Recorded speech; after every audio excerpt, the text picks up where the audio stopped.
Saudi আরবের একটি বিমান ঘাঁটিতে পাকিস্তানের যুদ্ধ বিমান এবং সহায়ক বিমান মোতায়েন করা হয়েছে।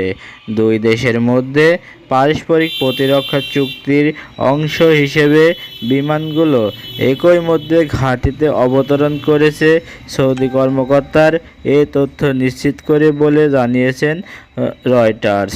মধ্যপ্রাচ্যে চলমান রক্তক্ষয়ী সংঘর্ষের অবশেষে শনিবার পাকিস্তানের ইসলামাবাদে ইরান ও যুক্তরাষ্ট্রের মধ্যে শান্তি আলোচনা অনুষ্ঠিত হতে যাচ্ছে। এরই মধ্যে সৌদি আরবে পাকিস্তানের যুদ্ধবিমান মোতায়েনের খবর এলো। সৌদি প্রতিরক্ষা মন্ত্রণালয় একটি বিবৃতিতে জানিয়েছে, কিং আবদুল আজিজ এয়ারবেজে পাকিস্তানের যুদ্ধবিমান মোতায়েন করা হয়েছে। বিবৃতি মোতায়েনের উদ্দেশ্য হলো যৌথ সামরিক সমন্বয়কে শক্তিশালী করে এবং দুই দেশের সশস্ত্র বাহিনীর মধ্যে অপারেশন প্রস্তুতির মাত্রা বাড়ানো, যাতে আঞ্চলিক ও আন্তর্জাতিক নিরাপত্তাকে সমর্থন করা যায়।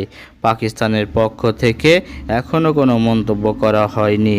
গত বছরের সেপ্টেম্বরে পাকিস্তানের প্রধানমন্ত্রী শেহবাজ শরীফ এবং সৌদি যুবরাজ মোহাম্মদ বিন সালমান এর মধ্যে একটি প্রতিরক্ষা চুক্তি স্বাক্ষরিত হয়। চুক্তিতে উভয় দেশ একে অপরের বিরুদ্ধে যে কোনো আগ্রাসনকে নিজেদের বিরুদ্ধে আগ্রাসন হিসেবে গণ্য করার অঙ্গীকার করে। পাকিস্তান